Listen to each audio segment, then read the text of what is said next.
Good morning students. After long time ઘણા સમય પછી ભેગા થયા. આજે ચેપ્ટર આપણું કન્ટિન્યુ છે, chapter number 4 banking. Most of ઘણો બધો ટોપિક એમાંથી ચાલી ગયા છે. તો આજનો આપણો ટોપિક બહુ ઇમ્પોર્ટન્ટ છે અને ફ્યુચરમાં આપણને ઉપયોગી થશે એને ધ્યાનમાં રાખીને આપણે સ્ટાર્ટ કરીએ છીએ. અને બોર્ડમાં લગભગ એક જ સવાલમાંથી પૂછાય એ કમ્પલસરી હોય છે. લગભગ બોર્ડ ઉપર જોવાની જરૂર નથી.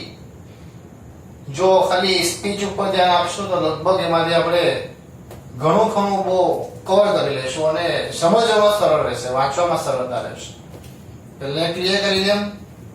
જે લેક્ચર અત્યારે ચાલે છે એની પીડીએફ લખવાની, જે નોટનું લખાણ તમને મોકલવામાં આવશે. એટલે કોઈ બેંક બોર્ડ ઉપરથી ઉતારવાનો કે એવો કોઈ પ્રશ્ન રહેશે નહીં. ઓકે, આજનો ટોપિક છે નાણાકીય નીતિ. અત્યારે આપણે બોર્ડની કે ચોપડીની ભાષા નથી શીખવતા કે નાણાકીય નીતિ કોને કહેવાય.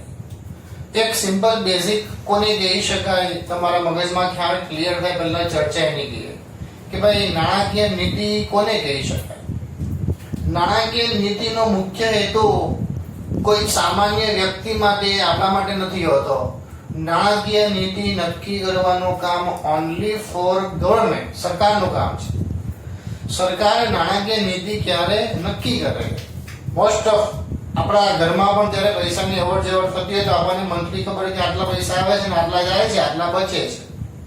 એવું સેમ સરકારને પણ ખબર હોય કે આપણી પાસે કેટલી આવક આવવાની છે, કેટલા રૂપિયા જવાના છે. એમ કરતા કરતા સરકાર પોતાનું સંતુલન જાળવી રાખે અને દેશનું અર્થતંત્ર ચલાવ્યા કરે. બસ ચાલે છે, દેશ ચાલે છે, વિકાસ થાય છે. ઓકે, પણ કેટલીક વાર એવી કન્ડિશન આવે કે જ્યારે સરકારની નાણાંની માંગ અને નાણાંનો પુરવઠો, નાણાંની માંગ કોને કહેવાય ને નાણાંનો પુરવઠો કોને કહેવાય. ઉદાહરણ તરીકે કોઈ બેંકમાં તમારું ખાતું છે અને બેંકમાં તમારા ખાતામાં માની લો કે 50,000 રૂપિયાનો બેલેન્સ છે. તમે તમારા 50,000 રૂપિયામાંથી 25,000 રૂપિયા ઉપાડવા જાઓ છો એટલે તમે નાણાંની શું કીધી? માંગ કરી. તમે 25,000 માંગ્યા, તમારા ખાતામાં 50,000 છે એટલે બેંકે તમને એટલા રૂપિયા ફરજિયાત આપવા જ પડે. હવે મેઇન વસ્તુ જોવાનું એ છે કે બેંક પાસે તમારા 50,000 રૂપિયામાંથી કેટલા રૂપિયા પડેલા છે. લોકો એવું નહીં કે 50,000 બહાર એ વ્યક્તિના છે તો એના લોકરમાં મૂકો, જ્યારે આવશે ત્યારે આપણે એને એમાંથી આપશું. એવું નહીં. તમારા 50,000 બેંકમાં મૂકે છે, કોઈ પણ કસ્ટમર ઉપાડ કરવા આપે તો બેંક તમારા પૈસા એને આપી દેશે. એ પ્રમાણે બેંકનું તંત્ર પણ ચાલ્યા કરે કે ભાઈ ડેઈલી કેટલી રોકડ આવે છે, કેટલી રોકડ જાય છે. એ લોકો છેલ્લે એનો પોર્ટફોલિયો નક્કી કરી રાખે અને એનો એરિયો નક્કી કરી રાખે કે ભાઈ આટલી અવર જવર થાય છે અને સ્થિરતા આવે છે. દર ફેરે આવું નહીં થાય. કેટલીક કન્ડિશનમાં એમાં સ્થિરતાની જગ્યાએ અસ્થિરતા આવી જાય. લોકોની માંગ ઘટી જાય, બેંક પાસે પુરવઠો વધી જાય. લોકો માત્ર પૈસા મૂક્યા જ કરે, કોઈ ઉપાડવા જ નહીં આવે. કોઈ પણ પરિસ્થિતિ ઊંધી બને, બેંકમાં લોકો માત્ર ઉપાડવા જ આવે, કોઈ પૈસા મૂકવા જ નહીં આવે, તો બેંકનું બેલેન્સ શું થઈ જાય? ખોળવાઈ જાય. સરકારનું બેલેન્સ ખોળવાઈ જાય. તો આ પરિસ્થિતિને કંટ્રોલમાં લાવવા માટે નાણાકીય નીતિની જરૂર પડે. ઉદાહરણ તરીકે વર્તમાન સમયની વાત કરીએ. માની લો કે વર્તમાન સમયમાં લોકડાઉનનો પીરિયડ ચાલે છે. લોકોની આવકના સ્ત્રોત ધીમે ધીમે કેવા થઈ ગયા? ઓછા થઈ ગયા. એમણે જે બેલેન્સ બેંકમાં મૂકેલું છે તેનો માત્ર યુઝ કરે છે. તો એક બાજુ નાણાંની માંગ છે, નાણાંનો પુરવઠો. બેંક પાસે જેટલો નાણાં છે એટલા જ રહેવાના છે. હવે લોકો બેંકમાં પૈસા મૂકવા ઓછા આવે છે, ઉપાડવા વધુ આવે છે. એનો મતલબ કે બેંકનું સર્કલ, જે સરકારનું સર્કલ છે તે ખોળવાશે. એમાં શું આવશે? અસ્થિરતા. તો કેવી રીતે આમાં આપણે સ્થિરતા લાવી શકીએ? એ સ્થિરતા લાવવા માટેની નીતિ એટલે નાણાકીય નીતિ. ક્લિયર? ચોપડીની ભાષા, એની વ્યાખ્યા બહુ દૂરની વાત છે. સામાન્ય ભાષામાં જ્યારે સરકારની આવક એટલે કે સરકારની આવકનો મતલબ કે સરકાર પાસે નાણાંનો પુરવઠો કેટલો છે, માંગ કેટલા ખર્ચા કરવાના છે, મોસ્ટ ઓફ સ્થિર ચાલ્યા કરતું હોય. પણ અમુક વાર એવી પરિસ્થિતિ આવે કે તેમાં શું ઊભી થાય? અસમતુલા કહી શકાય, અસ્થિરતા કહી શકાય. એને બેલેન્સ કેમ કરી શકાય? સ્થિર કેમ કરી શકાય? એના માટે જે નીતિની જોગવાઈ કરવાની આવે તો તેને શું કહેવાય? નાણાકીય નીતિ. આ એનો એક પ્રકારે તમને મેં બેઝિક ખ્યાલ આપી દીધો. ટોપિક સમજવો જરૂરી છે, અધરવાઇઝ તકલીફ પડી શકે એમ છે. ક્લિયર? અહીંયા સુધી જો આગળ વધીએ, હવે ટોપિક ઉપર આવીએ, તમારા ચોપડીના શબ્દ ઉપર આવીએ. એમાં કયા કોનો સમાવેશ થાય એની વાત કરીએ. શરૂઆત કરીએ. નાણાકીય નીતિ. પહેલા આપેલું છે વ્યાખ્યા. તો નાણાંની માંગ અને નાણાંના પુરવઠાનો. નાણાંની માંગ કોને કહેવાય અને નાણાંનો પુરવઠો કોને કહેવાય? સરકાર પાસે જેટલું નાણું છે એ સરકારનો નાણાંનો પુરવઠો. નાણાંની માંગ, કેટલા રૂપિયા ખર્ચવાના છે, એમાંથી કેટલા રૂપિયા જવાના છે, એને શું કહી શકાય?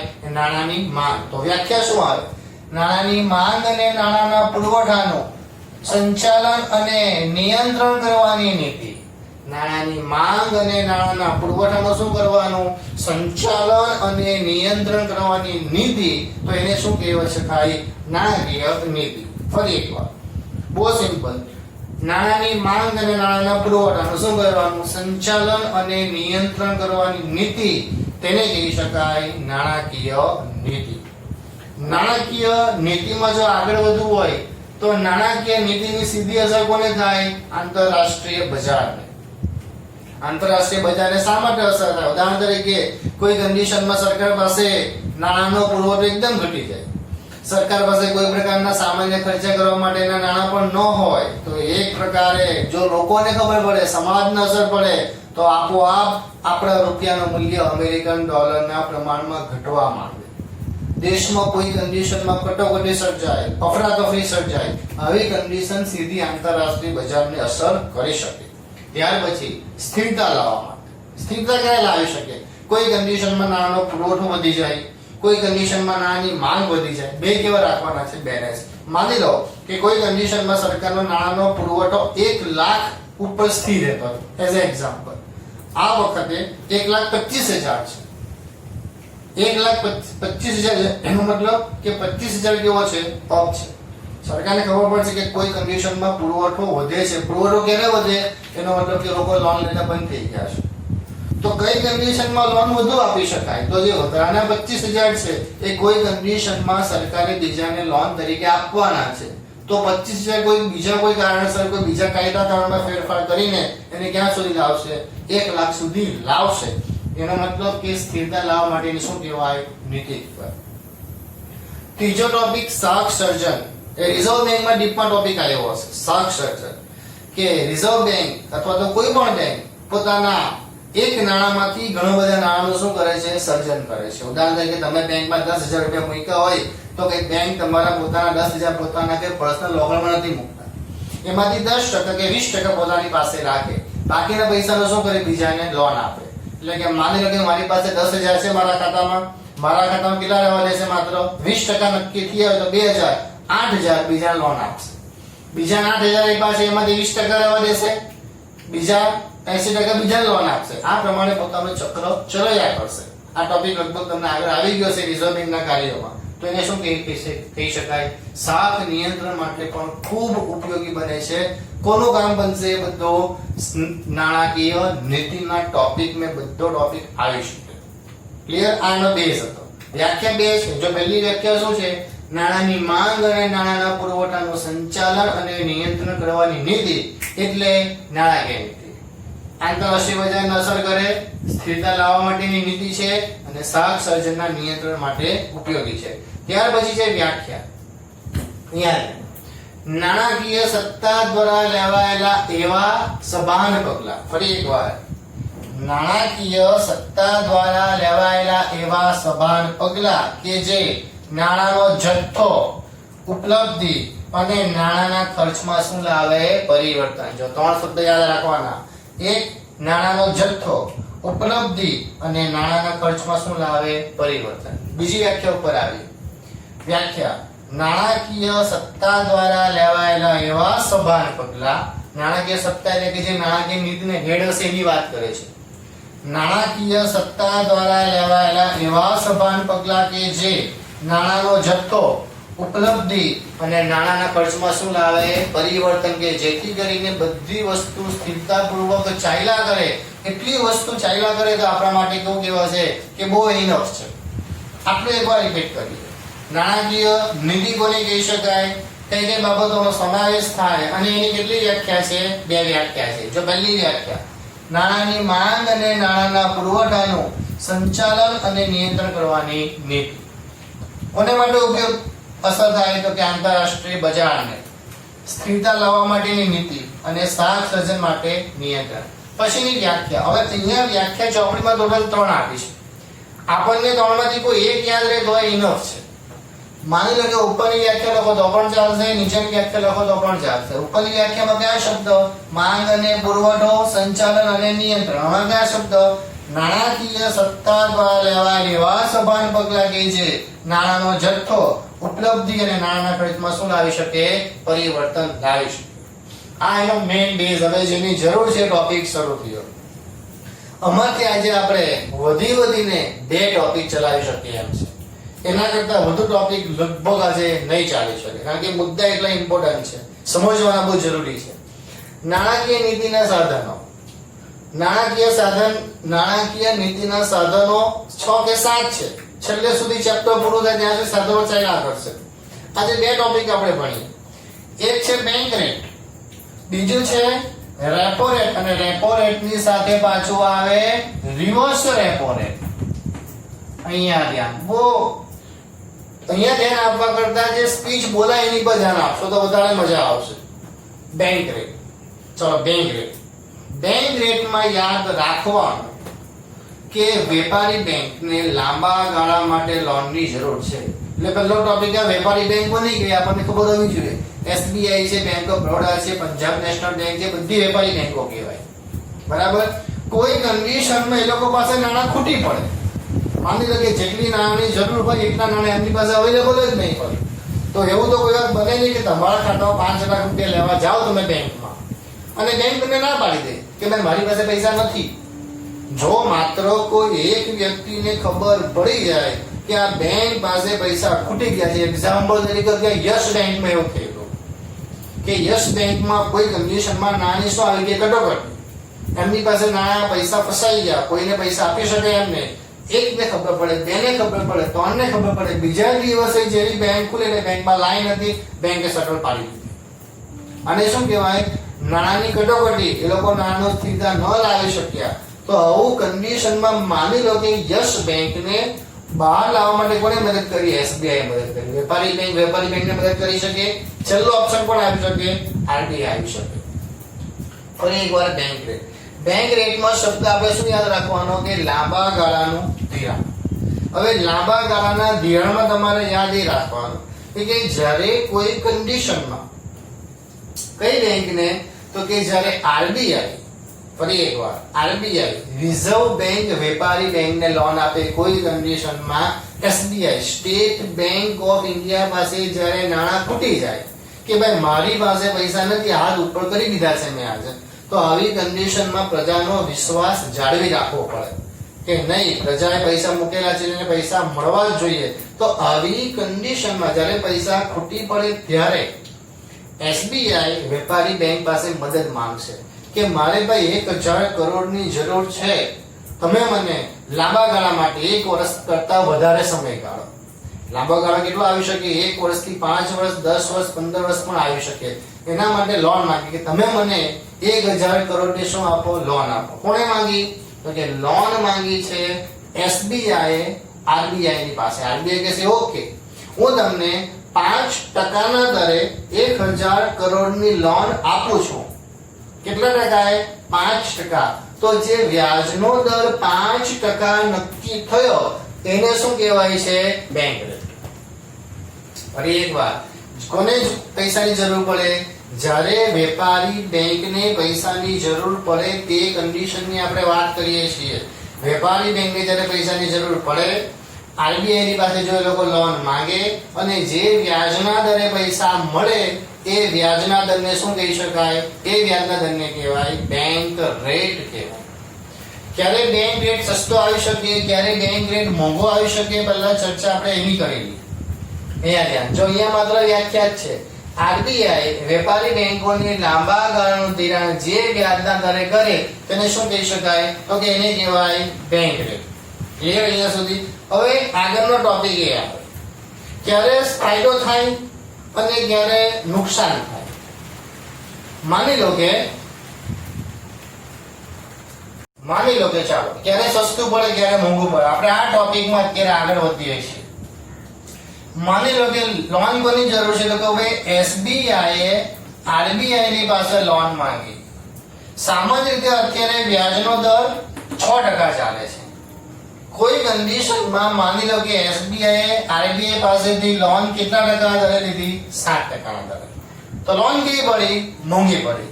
હવે આરબીઆઈ આની પાસે કેટલા આપ્યા? તો કે 1000 કરોડ રૂપિયા એસબીઆઈ ની પાસે આવ્યા. કેટલા ટકા દરે? 7% ના દરે. હવે એસબીઆઈ કોને લોન આપશે? તો કે આપણા જેવા ગ્રાહકોને લોન આપશે. તો 7% આપશે? ના, એનો પોતાનો નફો ઉમેરશે. 7 કેટલા ટકા કરશે? 9% કરશે. તો પ્રજાને ધિરાણ કેવું પડે? મોંઘું પડે. ફરી એકવાર, આરબીઆઈ એસબીઆઈ ને 7% દરે લોન આપી. ક્લિયર અહીંયા સુધી? જે ખરેખર મોંઘી કહેવાય. હવે એસબીઆઈ પાસે 7% દરે કેટલા રૂપિયા આવ્યા? તો કે 1000 કરોડ રૂપિયા આવી ગયા. હવે કરોડ કે પોતાની પાસે મૂકી નહીં રાખશે, એ પણ નફો કરવો છે, લોન પાછી પૂરી ભરપાઈ કરવાની છે. તો એ જે 1000 કરોડ 7% લીધા છે, જેને લોન આપવાની છે એને કેટલા આપશે? 9%. એટલે કસ્ટમરને, આપણા જેવા કસ્ટમર જો એસબીઆઈ લોન લેવા જઈએ, આપણને કેટલા ટકા મળશે? 9%. તો લોન કેવી બને? આપણા માટે મોંઘી બને. આના કરતા ઊંધું થાય. માની લો કે આરબીઆઈ એસબીઆઈ ને માત્ર 5% ના દરે લોન આપે, એકદમ સસ્તી લોન આપી દે કે એટલે અમારી પાસે બહુ નાણાં છે, તમે વાપરો પૈસા. કેટલા ટકા લોન મળી આપણને? 5% આપણને લોન આપી દીધી. આપણી પાસે 5% કેટલા આવ્યા? 1000 કરોડ આવ્યા. હવે બેંક 1000 કરોડના ગ્રાહકોને જ્યારે લોન આપવાની હોય તો તેને કેટલા આપે? 7%. તો આવી કન્ડિશનમાં પણ પૈસાની અવરજવર થઈ શકે, સ્થિરતા લાવી શકાય. હવે સમજો મેઇન મુદ્દો. 9% ના દરે જ્યારે લોકોને પૈસા મળતા હોય, જ્યારે પૈસામાં વ્યાજનો દર વધુ હોય, લોકો લોન કેવી લે? ઓછું લે. ત્યારે આ કન્ડિશનમાં બજારમાં નાણું કેવું હોય? ઓછું હોય. ટૂંકમાં જ્યારે બજારમાં ફુગાવાની સ્થિતિ હોય, ઓલરેડી જ્યારે લોકો પાસે પૈસા વધારે હોય, આવી કન્ડિશનમાં બેંક પોતાનો વ્યાજનો દર શું કરશે? વધારે.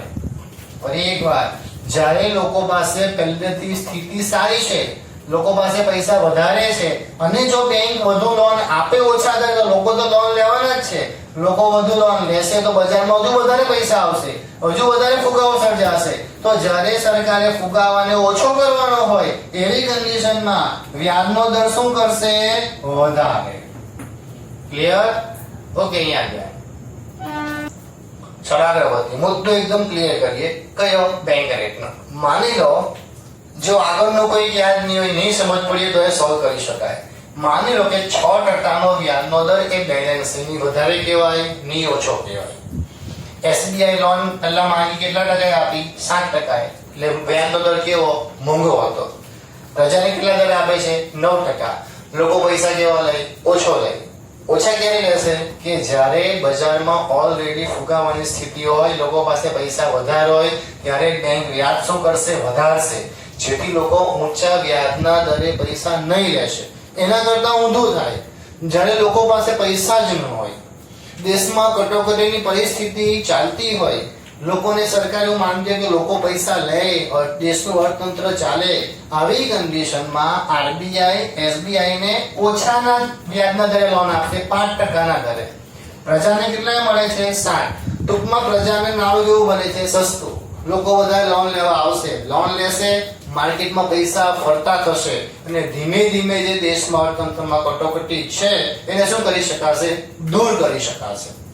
ક્લિયર અહીંયા સુધી? આ થયું બેંક રેટની પરિસ્થિતિ. એમાં બીજા બે ટોપિક આવે, સસ્તા નાણાં નીતિ અને મોંઘા નાણાં નીતિ. જો આરબીઆઈ ખૂબ સસ્તા દરે લોન આપે એને કહેવાય સસ્તા નાણાં નીતિ. એટલે કેટલા ટકાની વાત કરીએ આપણે?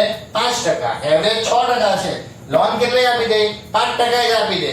એને શું કહેવાય? સસ્તા નાણાંની નીતિ. આનો ઉપયોગ ક્યારે થાય? જ્યારે દેશમાં કટોકટી હોય, લોકો પાસે નાણું ન હોય, તો સસ્તા નાણાંની નીતિનો ઉપયોગ થાય.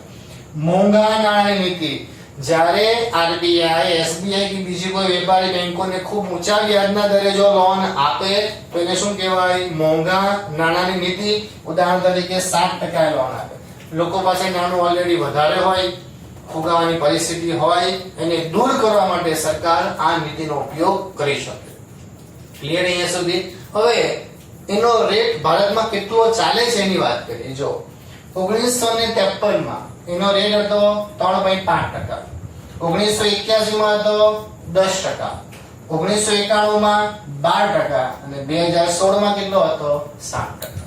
ટોટલી મુદ્દામાં કેટલું યાદ રાખવાનું? પહેલી વ્યાખ્યા, કોણ કોને લોન આપે? આરબીઆઈ વેપારી બેંકોને. લાંબા ગાળો શબ્દ આવવો જ જોઈએ. લાંબા ગાળા માટે જે વ્યાજના દરે લોન આપે તેને શું કહેવાય? તો કે બેંક રેટ. જે દર નક્કી થાય તેને કહેવાય બેંક રેટ. ઉદાહરણ તરીકે બીજા બે ટોપિક લખવાના અંદર ફરજિયાત કે સામાન્ય કન્ડિશનમાં 6% નો અત્યારે બજારમાં વ્યાજનો દર ચાલે છે. એસબીઆઈ આરબીઆઈ પાસે લોન માંગે છે. બજારમાં ઓલરેડી લોકો પાસે પૈસા વધારે છે, તેમ છતાં લોન માંગે છે. તો સરકારને ખબર છે કે લોકો પાસે પૈસા ઓલરેડી વધારે છે, એને આપણે શું કરવાનું છે? ઓછું કરવાનું છે. તો જ્યારે આવી રીતના ઓછું કરવાનું હોય તો સરકાર લોન સસ્તી નહીં આપે, કેવી આપે? મોંઘી આપે, જેથી કરીને લોકો બેંકમાં પૈસા લેવા માટે ન જાય. બેંકમાં જો જશે અને જો ઓછા દરે લોન મળશે, લોકો તો લેવાના જ છે અને બજારમાં ઉલટો નાણું વધશે, ફુગાવો વધશે. એના કરતા ઊંધું કરે. જ્યારે લોકો પાસે ઓલરેડી પૈસાની જરૂરિયાત વધારે હોય તો સરકાર જે દર છે એના કરતા ઓછા દરે, એટલે કેવા દરે આપશે? સસ્તા દરે નાણાં આપશે. તો પ્રજાને પણ નાણું કેવું મળશે? સસ્તા દરે જ મળશે. એને કહેવાય સસ્તા નાણાં નીતિ. અને બીજી આવે મોંઘા નાણાંની નીતિ. અહીંયા સુધી આપણે ચલાવી દીધું. એના ટકાવારી યાદ રાખવી હોય 1953 માં 3.5, 1981 માં 10, 91 માં 12 અને 2016 માં કેટલા ટકા? 7% જેટલું ચાલે છે. યાદ રહેશે આંકડા? 3.5, 10, 12 અને 7, 1953, 1981, 1991 અને 2016. ક્લિયર અહીંયા સુધી? આગળ વધીએ. ચાલો અહીંયા હવે આગળ વધીએ એટલે હવેનો ટોપિક આવે છે રેપો રેટ. રેપો રેટ અને રિવર્સ રેપો રેટ, બે ટોપિક છે. એમાંથી આજે આપણે માત્ર ચલાવવાના છે રેપો રેટ. હવે પછીનો લેક્ચર આખો ટોપિક હું જ લઈશ. એટલે આજના લેક્ચરમાં રેપો રેટ સુધી જ આપણે ચલાવીશું. રેપો રેટ કોને કહેવાય? અહીંયા વાત આપણે કોની કરી? લાંબા ગાળાની. હવેનો ટાઈમ આવશે ટૂંકા ગાળા માટે. કોની પાસે લોન? Same topic. આરબીઆઈ વેપારી બેંકોને જ આપે. હજુ આપણે ઊંધી કન્ડિશનમાં આવ્યા નથી. ફરી એકવાર, ઉપરના ટોપિકમાં આરબીઆઈ વેપારી બેંકોને લાંબા ગાળાનો, ખાલી એક શબ્દ બદલવાનો. લાંબા ગાળો શબ્દ કાઢીને ટૂંકો ગાળો ઉમેરવાનો. કે જ્યારે કોઈ એસબીઆઈ ને ટૂંકા ગાળા માટે જરૂર પડે, ટૂંકો ગાળો એટલે કેટલો? 1 દિવસ માટે, 7 દિવસ માટે કે 15 દિવસ માટે જ નાણાંની જરૂર પડે. ફરી એકવાર, અહીંયા ઉપર લાંબા ગાળાની વાત હતી. હવે આપણે વાત કરીએ છીએ રેપો રેટ. તો રેપો રેટ એટલે જ્યારે વેપારી બેંકોને ખૂબ ટૂંકા ગાળા માટે નાણાંની જરૂર પડે અને કોની પાસે નાણાં માંગે? આરબીઆઈ ની પાસે નાણાં માંગે. કે ટૂંકો ગાળો એટલે કેટલા દિવસ? 1 દિવસ હોઈ શકે, 7 દિવસ હોઈ શકે કે 15 દિવસ માટે જ જો વેપારી બેંકોને નાણાંની જરૂર પડે અને એસબીઆઈ ની પાસેથી અથવા તો કોઈ આરબીઆઈ પાસેથી નાણાંની માંગ કરે અને જે વ્યાજના દરે આરબીઆઈ વેપારી બેંકોને ટૂંકા ગાળા માટે ધિરાણ કરે તો જે વ્યાજનો દર નક્કી થાય તેને કહેવાય રેપો રેટ. ફરી એકવાર, કોને જરૂર પડશે? વેપારી બેંકોને નાણાંની જરૂર છે. કેટલા દિવસ માટે? 1 દિવસ માટે જરૂર પડી શકે, 7 દિવસ માટે જરૂર પડી શકે અથવા તો 15 દિવસ માટે જો નાણાંની જરૂર પડે, આરબીઆઈ ની પાસે માંગે, આરબીઆઈ નાણાં આપે અને જે વ્યાજના દરે આરબીઆઈ નાણાં આપે તો તેને શું કહી શકાય? રેપો રેટ કહી શકાય.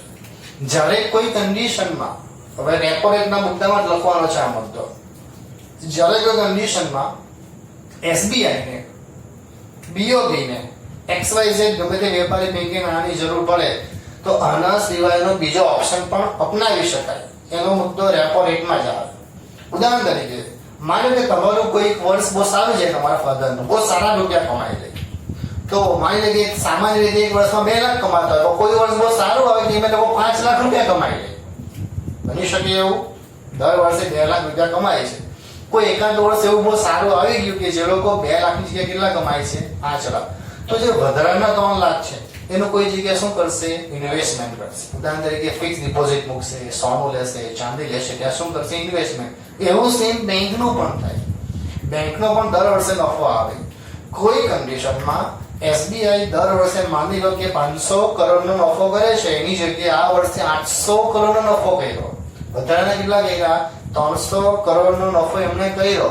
તો એમણે જો એ 300 કરોડને કોઈ સરકારી જામીનગીરીમાં રોકી દીધા હોય, ઉદાહરણ તરીકે પૈસા પોસ્ટમાં મૂકી દીધા હોય, આરબીઆઈ ને જમા કરાવી દીધા હોય, એક પ્રકારની શું કહેવાય? સરકારી જામીનગીરી. કે પોસ્ટમાં મૂકશે કે પોસ્ટમાં 300 કરોડ રૂપિયાનો મૂક્યા છે, આટલા વ્યાજના દરે 5 વર્ષ માટે, 10 વર્ષ માટે જ્યારે હું તમને આપો છો, જ્યારે મારે જરૂર છે ત્યારે હું લઈ લઈશ. બદલામાં લોકોને શું મળશે? એક પ્રકારની સ્લીપ મળશે કે આટલા તમે જમા કરાવ્યા છે. હવે જ્યારે કોઈ બેંકને ટૂંકા ગાળા માટે પૈસાની જરૂર પડે, લોન ન લેવી હોય, તો બની શકે જે પોતાની ભૂતકાળની બચત છે એને પાછી લઈ શકે. એટલે કે એસબીઆઈ જે 300 કરોડ પોસ્ટમાં મૂકેલા છે, એક પ્રકારની સરકારી જામીનગીરી, અને ત્યાંથી ઉપાડી લે. ફરી એકવાર, ત્યાંથી એ ઉપાડી લેશે અને જેટલું વ્યાજ એ ચૂકવશે અથવા જેટલું વ્યાજ એ મેળવશે એનો સમાવેશ કોનામાં થઈ શકે? રેપો રેટમાં થઈ શકે. તમારી બુકમાં એના માટે વ્યાખ્યા આપેલી છે કે આરબીઆઈ જે વટાવના દરે પરત લેવાની શરતે પોતાની આ જામીનગીરીઓને વેચે, તો આ જામીનગીરીઓનો જે વટાવનો દર હોય તેને પણ શું કહી શકાય? રેપો રેટ જ કહી શકાય. આ બે વ્યાખ્યા એમાં આવી શકે. Repo rate. હવે રિવર્સ રેપો રેટની વાત આપણે નથી કરવાના. આજે માત્ર આટલું જ ભણવાનું છે. કેટલી વસ્તુ આપણે ભણ્યા. જો પહેલો ટોપિક હતો નાણાકીય નીતિ. નાણાકીય નીતિમાં સિમ્પલ 2 વ્યાખ્યાઓ છે. પછીનો મુદ્દો આંતરરાષ્ટ્રીય બજારમાં અસર કરી શકે, સંચાલન કરવાનું. 2 વ્યાખ્યા, બહુ સિમ્પલ ટોપિક. જે ટોપિક આજે આપણે ભણ્યા મેઇન યાદ રાખવાનું છે તે છે નાણાકીય નીતિના સાધનોમાંથી ખાલી આપણે 2 પણ પૂરા નથી કર્યા. ખાલી એક અને બીજો અડધો ટોપિક. પહેલો મુદ્દો બેંક રેટ. કોને લોનની જરૂર હોય? વેપારી બેંકોની. કોની પાસે માંગે? આરબીઆઈ પાસે. કેટલા સમયગાળા માટે? લાંબા ગાળા માટે. બહુ સસ્તા દરે આપી દે, સસ્તા નાણાંની નીતિ. મોંઘા વ્યાજના દરે આપે, તેને કહેવાય મોંઘા નાણાંની નીતિ કહી શકાય. ક્લિયર? ત્યાર પછીનો મુદ્દો આપણે ભણ્યા repo rate. Repo rate same આની જેમ, ખાલી લાંબો ગાળો શબ્દ કાઢીને 2 શબ્દ મૂકવાનો, ટૂંકો ગાળો મૂકવાનો. આની વિગત લખાણ છે એ દરેક ગ્રુપમાં પીડીએફ સ્વરૂપે મૂકવામાં આવશે. તમારે તમારી નોટમાં ઉતારી લો. કોઈને કોઈ પણ ક્વેરી હોય તો તે પૂછી શકે. હવે પછીનો ટોપિક આ મુદ્દામાં જ છે. રેપો રેટ પછી આવશે રિવર્સ રેપો રેટ. તો આપણે પછીના મુદ્દામાં આપણે રિવર્સ રેપો રેટની ચર્ચા કરીશું. લેક્ચર અહીંયા સુધી સ્ટોપ રાખીએ. ઓકે.